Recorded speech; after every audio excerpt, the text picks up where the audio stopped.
And I ate one, so that's only 14, if my math is right. Right? So we'll see who else gets a donut during this thing. Epic. All right, cool. So it's your first time. Yeah, How did there's you one guys spot come left, here so for the first great.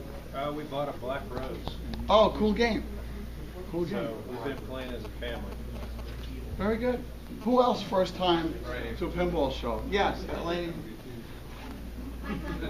Your son brought you. He drives? Really?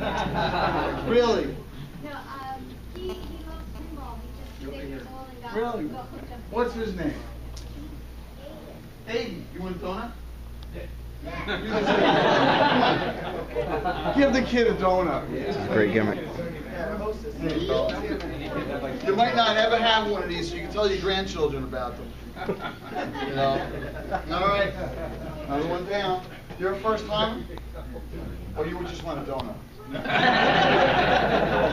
First time. First time? So what do you think? You like it? What do you like about it? Well, it's not really an answer to it. It's your opinion. So if you just say, you know, anything, it's fine with me. Cool. Cool. You want a donut? Yeah. What about you? Yeah, have a donut. All right, how many donuts do I have left in the basket? 3.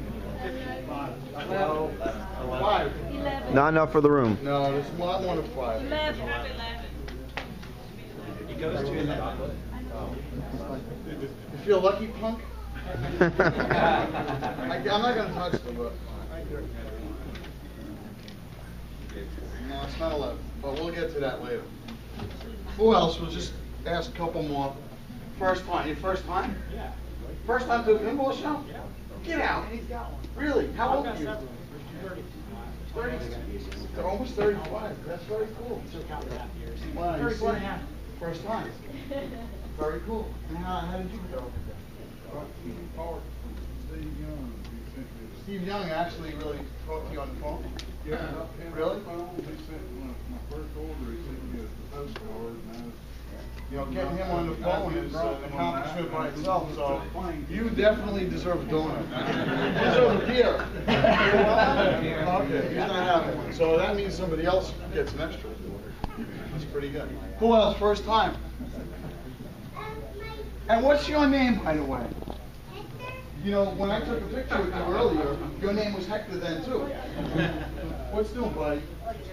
And you can pose like a rabbit, you told me, right? You can smile like a rabbit. Let's see that again. Cool. Cool. So you like pinball, right? Yeah. This is the future of our industry and hobby. My dad has a pinball machine at his house. Yeah, that would be a good thing. What game? He has 3. 3. Excellent. Excellent. You want done? Can you have it done?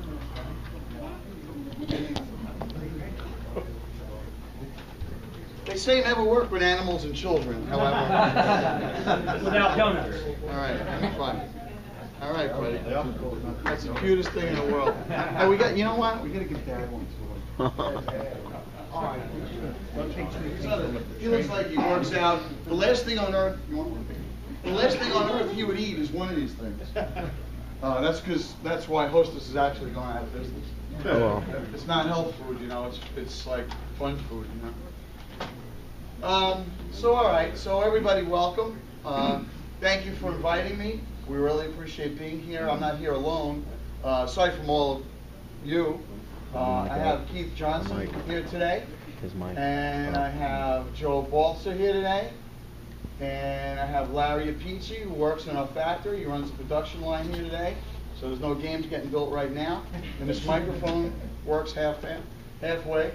And I have Butch Peel here, and Butch is responsible for service on a nationwide basis. And you know, these guys, and my daughter, who is lucky enough to be home, Jen, if anybody talks to her, you know, we just came off an amazing show. Not that this is not amazing, this is amazing by itself. And we were at IAPA. So that's the International Amusement Association of Parks and Attractions. And, you know, it's a really big show, as Ed Sullivan used to say, for those that are old, that remember that. And we had 8 games there, and they worked pretty much flawlessly, which was kind of cool. And we had our nice yellow brick road carpet. Some of the patterns on this road kind of remind me of that. There's actually, yellow brick road is right here. It's a very interesting thing. So if you come up later, it's like yellow brick road here, which is pretty cool. Thank you. Thank you very much. And, you know, the show was great. Great response to the game. The game won a brass ring award, which is kind of unheard of, you know, for the kind of game, you know, that pinball is. And it's really an amazing acknowledgement. You know, I'm only in that industry 37 years, and Jersey Jack Pinball is only 2 years old. And at IAPA, everything is based, you know, your floor space is based on seniority. And there's a lot of things about seniority, because the more you're there, people have a preferred place on the floor.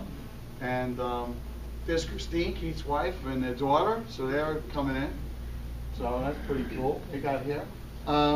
So the seniority, you know, when we put in for the show about 10 months ago or so, we picked some space, and you know, we might have gotten shoveled into the first-time exhibitor bogey land, like all the way out in left field. But where they put us was with 25-year exhibitors.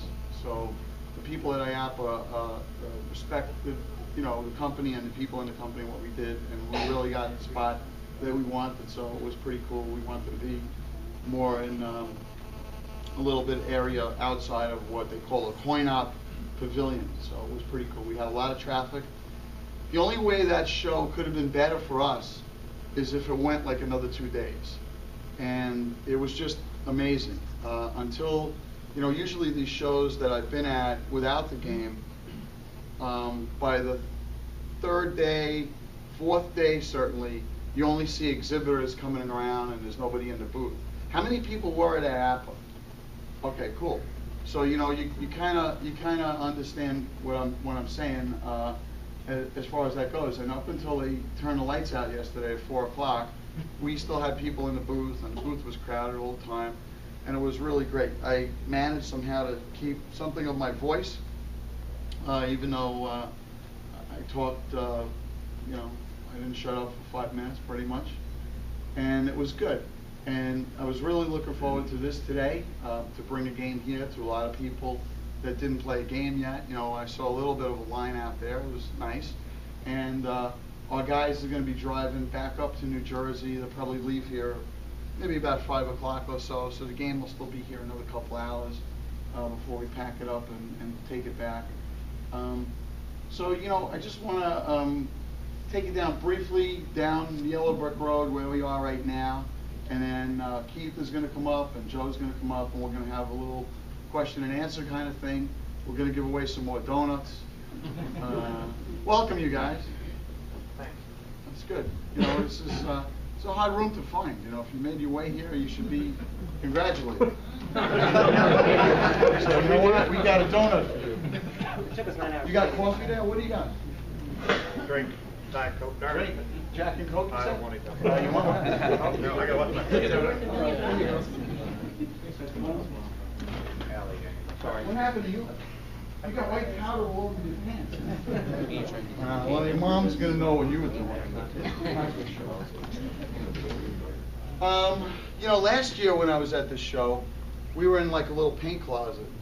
And Big paint closet. No seniority. Paint, yeah, well, you know, I don't care. I'll talk to one person. It doesn't matter to me. You know, it's fine with me. I don't, you know, one's a crowd for me. So I have an audience, so that's great. And it was a good show. I thought it was a good show. I thought it was a good first year. You know, everything has to start from someplace. Those big oak trees, they come from this little acorn, right? So everything's got to start somewhere. So our company had to start pretty much the same way like a show like this gets started. Somebody has a really great idea, or they think it's a great idea, and then they tell somebody else, and the person they tell says, you know, you're crazy, you know, and then they go tell somebody else, and that person says, that's a good idea. Somebody else says, that's a good idea, and somebody else says, you know what, I'll help you. And another person says, that's a good idea, and I help you, and another person says, you're crazy. So, you know, that's kind of how it rolled out for us too, right? So what happened was, I announced that we're going to start this pinball company on January 1st, 2011 on the Spooky Pinball Podcast. And it seems like, some days to me that seems like an hour ago, and some days it seems to me like that was about 45 years ago. And, you know, what happened was, to me personally, you know, nothing short of miraculous, where a lot of people believed in me and our team and what we could do, and they voted with their money, and they voted with their encouragement, and they voted with their support in a lot of different ways. And the result of that confidence is inside right now with people playing it. And, you know, being at IAPA and doing some shows, you know, this year where, you know, we took one game, a couple of places, and then we took 2 games, and now, you know, 8 games. So these things aren't having babies, you know, they're, you know, we're building them. So, you know, they don't just, you know, multiply on their own. I wish they did. It would make things easier, but then it wouldn't be any fun. So, you know, being able to do that now, we go to these shows for a lot of different reasons. It's really not to sell more games. Although, I didn't even tabulate what we sold at the show from distributor orders and people that saw it the first time. It's probably around 400 or 500 games in reality. Because people want containers, everybody said to me, when can I get it? When can I try it? When can I have it? Can I take the one off the floor? We had a lady from Beverly Hills offer me 15 grand for one of the games off the floor. It was no joke, because she pulled out her metal American Express card, and, you know, her black card, you know, so she ordered a game, but she'll get her game in about 6 months. So, you know, everybody's wondering, like, when. You know, let me answer the first question I'm going to get asked. You know, when are you shipping the game? So here's what's going on. You know, right now, the games from IAPA are going to ship to distributors. There's some games in Lakewood that are going to ship to distributors at some locations in the next week, 2 weeks, 3 weeks. In that time frame, they'll go out in staggered ways. Some locations will be public. Some locations it'll be publicized, but I'm not going to say where they will be, because we want to get a little bit of play without all of you in the location necessarily playing it. But, you know, in today's world, yeah, you know. Good luck. Hey, how we doing? Hi. So in today's world, you know, as soon as something happens, everybody's got the camera out and they Twitter and they Facebook it, and everybody's got everything. You don't have to bet that.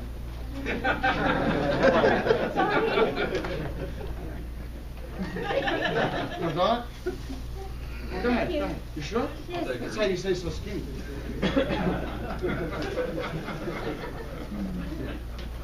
How many donuts are left?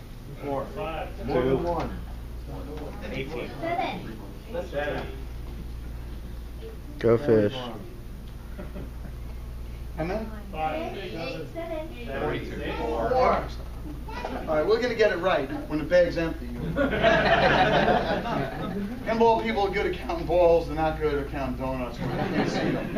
I know there's 5 balls in the game. How many are on the playfield? How many are in the ball trough? I'm pretty good at that. Yeah. So, so by the end of this year, you know, there are going to be a number of games in distributor showrooms. Why are they in distributor showrooms? So that a lot of people bought games. They want to go to that showroom. They want to play the game. They want to see what they bought 6 months ago, 3 weeks ago, a year ago, a year and a half ago. There are people going to be coming in. You know, there's some holidays coming up. People go to showrooms, to distributors, and they order games. So we want to let them know what this game is. And if they order that game, they're going to get that game on a certain date sometime next year. And we'll give them something special if they order it for the holidays, so they don't spend their money on something else that maybe they didn't know it was Wizard of Oz, so that they don't have to buy something different. They don't buy a pool table. They don't buy some video game. God forbid, I'm a video game person too, but you know, they buy a Wizard of Oz. So I got a couple of emails from people, I hope they're not in the room, that wrote me, you know, you're at a show with these games, you know, when am I getting my game? You know, I paid money to go to the dance, and I'm not at the dance. So I kind of wrote back, would you like it better if we didn't have any game and we weren't at any show? And the guy said, you know what, I'm sorry. I didn't, you know, what I wrote him was a little bit longer, and I called him, and the guy is a friend, a customer friend, long time, and he's in product development. And I called him up and I said, well, you know, he's at a disadvantage because he didn't see the game. What we also heard at the show was that people that saw the game and played the game, they got it. They got it. You know, they understood. Well, you know, what were you doing? How were you doing it? Why did so many artists work on it? Why this? Why did you do RGB lighting? Why did you do a headphone jack? Why did you do this? Why did it take you this amount of time? Or why did you make this decision? And then we unveiled, you know, the crystal ball, which was, I think it blew a whole bunch of people's heads right off their shoulders in a way, because here you have this game where there's a ton of stuff on it. And I was asked at Pinball Expo, what is the crystal ball? A kid asked me. I can't lie, especially with a kid, you know. And I said, it's a light show. We're working on a special light show. I didn't lie. You know, I just didn't say the lights were configured like a monitor, and you're going to see this picture in there. And I actually read some comments on a group this morning. I don't really read those groups. Somebody emailed me a whole bunch of things to read, and I read it. And somebody talked about the crystal ball, and there were other people saying, hey, it's not, you know, a big screen TV. It's a little thing there, you know. It's not going to be this thing. So, you know, we can't make everybody happy. You know, we got to make all of us happy, right? So I'm a collector and I'm a player. Keith is a collector and Keith is a player. Joe is a collector and Joe is a player. Larry's a player and a collector. So is Butch. We're pinball people, right? We want to build a game that we like, right? So, but I also wanted to build a game. The one part of my life is the player and the collector. But when I was at IAPA, the other part of my life is the technician and the operator, the manufacturer and distributor, right? So a lot of people thought for a long, long time that we were building a game that's going to be a home game. It's going to go to home, it's going to be in somebody's basement because the cabinet looks so beautiful, it is so beautiful, and the playfield is beautiful and everything like that, and they're building collector games. They're not building commercial arcade pinball machines. Not the case at all. You know, we took orders this week from operators. Some that I know, some that I don't know, distributors that I know. I mean, again, being in that industry so long, you know, I know a lot of those people. I don't talk to them as a salesperson. I'm not a salesperson, absolutely not. Yeah, did we sell 1,400 games? Absolutely. The games kind of sold themselves in a lot of ways because, you know, pinballsales.com, they're saying, my other company, we sell everything nobody needs, right? Who the hell needs a pinball machine for their basement? Nobody. We all need a pinball machine for our basement, every one of us, right? If I told you I'd give you one of those games right now, would anybody say you don't want it? Okay. So, you know, that's my point right there. That's my point right there, you know? So again, you know, to take it back, we had to throw in everything in that game. And it doesn't mean we left it all on the field. And game 2, which we're going to announce in a week or so, is not going to be that spectacular. We're going to take money out of it. We're going to this, we're going to that. This game is our tentpole. You know, this is how you build a company. This is how you build a reputation. Because of the reputation the company had before, pinballsales.com, supporting thousands of people over all those years, that was the goodwill that translated, that became the belief why people bought something without seeing or without playing it. So to take that a little bit further, I have a formula to make a really great game. My personal formula. Because I've been involved with other games in the past that were really great. And the formula is, the technician in me says, the game needs to work, number one. Okay? And it needs to be fun. If it works and it's fun, it makes money. Simple formula. Okay? If it's fun and it doesn't work, you're out of business. Okay? And it's not going to make money any other way because that game has to go into an FEC, Family Entertainment Center, or a location where it's going to compete with other pieces of equipment. Piece of equipment that I used to operate, that a crane that picks up an iPad for $500, and of course you never win it. You know, you never win it. You're tricked into believing you might win it, but you're not going to win it because it's auto percentage because it's a $500 prize. So the game's got to take in $3,500 before it gives you a $500 prize. It doesn't work. We all know that. It's like pulling the handle of a slot machine. If you're in the right place at the right time, you might win it. Is that, wow, that's really fun. You know, the thing picked it up and dropped it. Wow, you're not getting my money again.